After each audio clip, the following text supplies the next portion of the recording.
Hello friends. अभी हम देखेंगे स्कोप ऑफ वेरिएबल क्या चीज़ होती है और एक वेरिएबल डिक्लेयर करने के बाद उसको हम कहाँ कहाँ यूज़ कर सकते हैं। राइट। तो स्कोप ऑफ वेरिएबल्स तो इनका मतलब हुआ हम जो प्रोग्राम में वेरिएबल बनाते हैं, जैसे कि ये एक वेरिएबल हुआ। राइट। अब इसकी अगर मैं कोई वैल्यू दे दूँ, सो ये वैल्यू को मैं कहाँ यूज़ कर सकता हूँ, किस किस स्कोप में। सो तो हमें क्या स्कोप, एक्चुअली स्कोप को कैसे बनाया जाता है, तो देखो ये जो करली ब्रेस होता है ना, ये एक इसको करंट स्कोप बोलते हैं। इनका मतलब ये हुआ आपका ब्लॉक। तो जो ब्लॉक होता है वही वेरिएबल का स्कोप होती है। इसका मतलब हुआ ना, ये वेरिएबल को मैं इस ब्लॉक के अंदर यूज कर सकता हूँ, इस ब्लॉक के बाहर नहीं। राइट। अब अगर मैं इस ब्लॉक के बाहर अगर मैं कोई इंटीजर बनाता हूँ, जैसे कि x नाम का कोई इंटीजर बनाया 100। राइट। तो ये इसको बोलते हैं ग्लोबल स्कोप। इनका मतलब हमने इनको मेन फंक्शन के अंदर, मतलब पहली मैंने ये चीज बना दी, x equal to 100। So very first we have created integer x। So memory में x पहले से रहेगा, उसके बाद आप यहाँ कंट्रोल आएगा। इनका मतलब तो होता क्या है ना, जो स्कोप में मैं यूज करता हूँ, देखो अगर मैं यहाँ यूज करता हूँ, इस ब्लॉक में अगर यूज करूँ, तो x की वैल्यू मैं यहाँ प्रिंट कर रहा हूँ। अब यहाँ से आपको क्या देखना है ना, क्या x की वैल्यू प्रिंट होगी। सो हमें क्या ध्यान रखना है, जो मेन इम्पोर्टेंट जो चीज होती है, जिस ब्लॉक में आप उसको एक्सेस कर रहे हो, क्या उस ब्लॉक के अंदर x वेरिएबल डिक्लेयर है।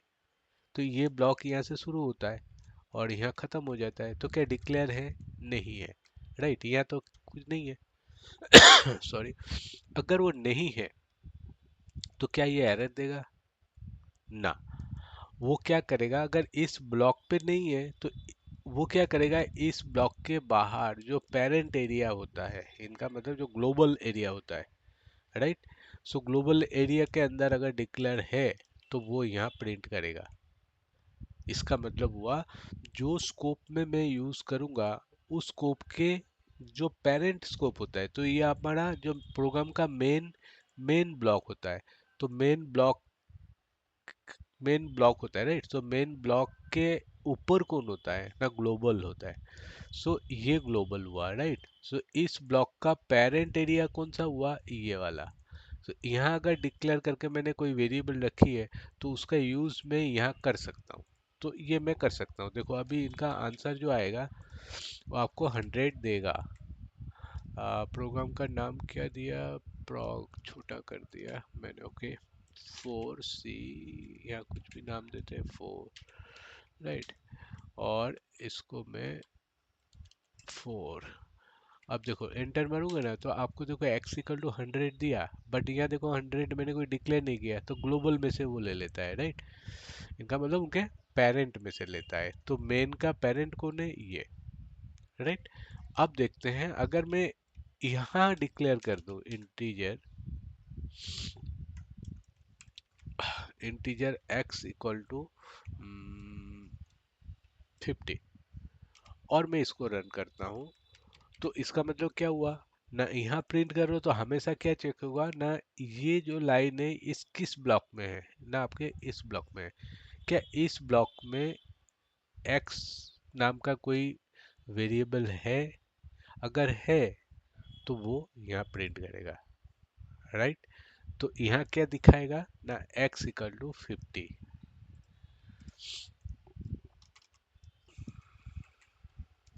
देखो 50 आया। अब एक चीज हमेशा याद रखने का, सिर्फ इस ब्लॉक के बात नहीं है, जो लाइन पे आप एक्सेस कर रहे हो, उस लाइन जिस ब्लॉक पे है, उस ब्लॉक पे इस लाइन के ऊपर होना चाहिए। अगर मैं सी लैंग्वेज में ये थोड़ा सॉरी डिफरेंट है। अगर मैं यहाँ रख देता हूँ, तो ये जो डिक्लेरेशन है ये तो आपका मेन ब्लॉक में ही है, और ये भी मैं ब्लॉक में यूज कर रहा हूँ।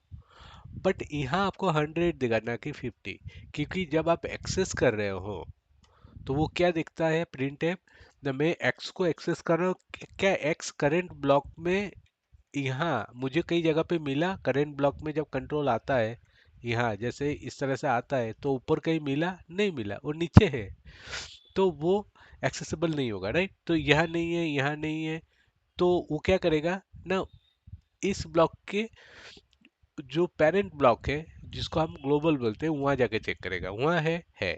तो यहाँ क्या आएगा आपका x इक्वल टू 100 आएगा। अगर मैं यही लाइन यहाँ लिख दूं तो इस लाइन के लिए क्या होगा ना, इस लाइन के लिए परसेंटेज डी एक्स, तो x का वैल्यू क्या करेगा ना, इस लाइन के ऊपर करंट ब्लॉक में कोई है, तो करंट ब्लॉक यहाँ से शुरू होता है, देखो यहाँ नहीं है, यहाँ नहीं है, यहाँ नहीं है, यहाँ है, तो यहाँ मिल गया। और उसके नीचे प्रिंट कर रहे हैं तो यहाँ प्रिंट क्या होगा 50, और यहाँ क्या प्रिंट होगा 100। चेक कर लेते हैं,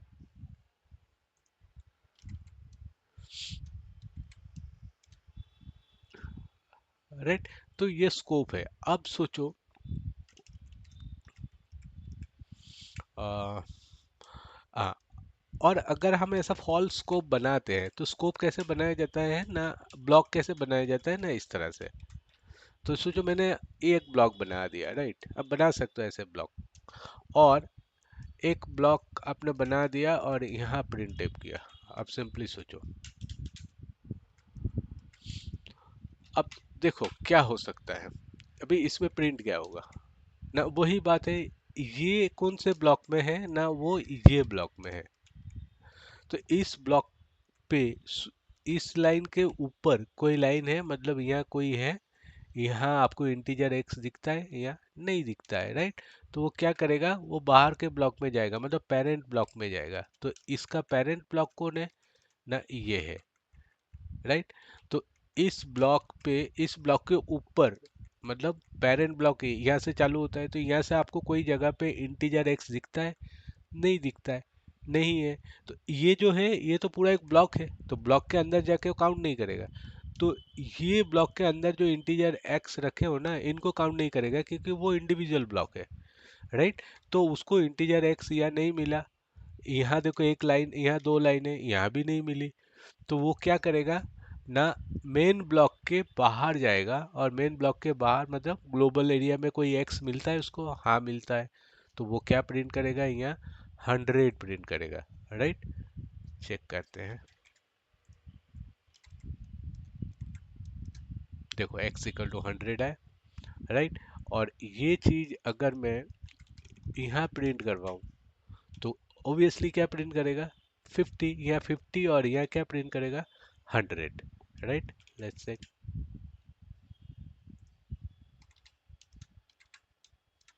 देखो यहाँ 50 आया, उसके बाद ब्लॉक से बाहर आया तो ये आया आपका ये, राइट।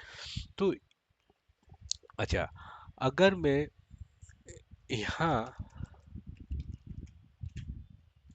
डिक्लेयर कर देता हूँ, राइट, ऐसा, और यहाँ कर देता हूँ 25, तो क्या होगा ना, सबसे पहला यहाँ से चालू होगा, यहाँ कुछ नहीं है तो ब्लॉक है, तो पहले ब्लॉक के अंदर घुसेगा। सो यहाँ x डिक्लेयर हुआ तो इस ब्लॉक का वेरिएबल वेरिएबल हुआ, दैट मीन्स ये जो इंटीजर x है ये आपका लोकल ब्लॉक वेरिएबल है, बराबर। लोकल वेरिएबल, तो लोकल का मतलब होता है वो जिस ब्लॉक में बनाया गया है उसी ब्लॉक में यूज होगा। सो जैसे ही ये 50 मिला तो यहाँ 50 प्रिंट हो गया, उसके बाद जैसे ही बाहर आया तो इनका जो एग्जिस्टेंस है एक्स का वो गायब हो गया, नहीं होगा। अब मैंने देखो फिर मेन ब्लॉक में आया, मेन ब्लॉक में मैंने एक एक्स बनाया जिसकी वैल्यू है 25, और मैंने फिर नीचे आया, नीचे अंदर फिर मैंने एक ब्लॉक में चला गया और ब्लॉक में एक्स को प्रिंट कर रहा हूँ, तो ये क्या करेगा, ब्लॉक के अंदर जब वेरिएबल यूज करते हो तो चेक करता है ब्लॉक के अंदर कोई लोकल है, तो यहाँ मेरा कोई लोकल एक्स है नहीं है, तो वो क्या करेगा इनके पेरेंट में जाएगा, इनका पेरेंट कौन है मेन। सो मेन ब्लॉक में कोई इंटीजर दिखता है ऊपर से, नहीं दिखा, तो ये तो अलग ब्लॉक है, राइट। तो यहाँ देखो दिखता है, हाँ मिल गया, तो वो ये क्या करेगा इस एक्स को प्रिंट करेगा, राइट। अगर ये भी नहीं होता तो क्या करता वो मेन के पेरेंट में चला जाता, तो ऊपर 100 है तो 100 प्रिंट होता, लेकिन अभी उसको मिल गया, इसीलिए वो क्या करेगा जो ग्लोबल वेरिएबल है उसको ओवर राइट हो जाएगा यहाँ, और आपकी वैल्यू आएगी यहाँ 25, तो यहाँ 50 और यहाँ 25। लेट्स से, राइट, देखो यहाँ 50 आया, यहाँ 25 हुआ। तो ये वेरिएबल की स्कोप होती है, कैसे हम वेरिएबल को यूज करते हैं। मतलब डिक्लेयर किया और हम सोच रहे हैं यार डिक्लेरेशन तो है, प्रिंट क्यों नहीं हो रहा है। तो वेरिएबल हमेशा जो ब्लॉक में बनाया जाता है उस ब्लॉक में यूज होता है, उस ब्लॉक के बाहर उसका यूज नहीं होता है। और अगर आप कोई ब्लॉक में डिक्लेयर नहीं किया और ब्लॉक में कोई वेरिएबल को एक्सेस कर रहे हो, तो उनकी एक्सेसिबिलिटी चेक क्या होगी ना, वो हमेशा उस ब्लॉक में तो डिक्लेयर किया नहीं है, तो वो बाहर के ब्लॉक में आएगा, राइट, पेरेंट ब्लॉक में।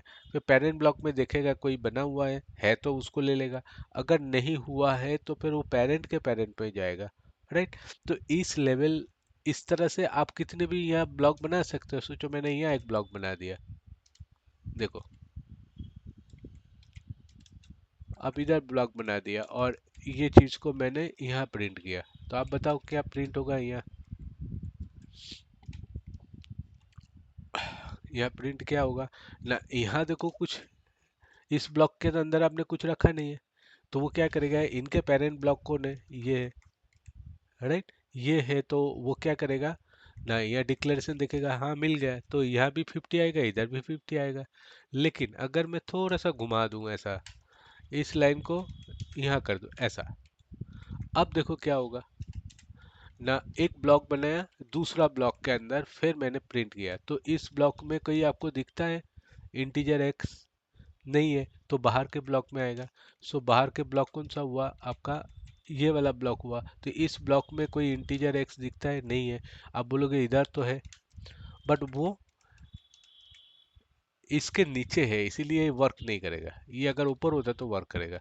तो इंसर्ट क्या हुआ ना, ये लाइन पे एक्स मिली नहीं है, मतलब उनके पेरेंट में नहीं है, तो वो ये पेरेंट में जाएगा। तो इस पेरेंट में आपका कोई इंटीजर एक्स डिक्लेयर है, नहीं है। आप बोलोगे इधर तो है, बट वही बात है, जो हमने जहाँ एक्सेस किया वो उसके नीचे है, इसीलिए ये वर्क नहीं करेगा। तो ऊपर है कोई, नहीं है, तो क्या करेगा, इस पेरेंट के बाहर चला जाएगा और क्या मिलेगा उसको, एक्स। सो एक्स यहाँ ग्लोबल मिल गया, तो हमारा आंसर क्या आना चाहिए, यहाँ 100 आना चाहिए, यहाँ आना चाहिए आपका 50, और यहाँ आना चाहिए 25।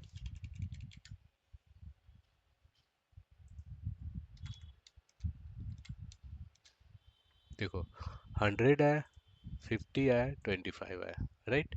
सो इस तरह से ये वर्क होता है। तो हम स्कोप ऑफ वेरिएबल हम बोल सकते हैं, जो वेरिएबल बनाने से बनाने बनाने के बाद उनका जो यूज होगा, वो यूज भी उसी ब्लॉक में होना चाहिए। अगर उस ब्लॉक में नहीं हुआ तो आप एक्सेस नहीं कर सकते हो, राइट। अगर उस ब्लॉक में उसका डिक्लेरेशन ही नहीं है, तो वो क्या करेगा, उनके पेरेंट ब्लॉक में जाके उसके ऊपर लेवल पे चेक करेगा जो कोई वेरिएबल डिक्लेयर है, क्या मेरा कोई ग्लोबल है, पेरेंट मतलब ही ग्लोबल हुआ, तो एक पेरेंट ग्लोबल, फिर वो पेरेंट का पेरेंट ग्लोबल, तो उस तरह से वो ऊपर की तरफ चेक करता जाएगा, राइट। तो ये था आपका वेरिएबल को कैसे हम एक्सेस करते हैं सी लैंग्वेज के अंदर, वो दिखाने की कोशिश की है, बराबर। सो इस प्रोग्राम में यहाँ तक रखते हैं। Okay, till then, take care, bye bye, thanks.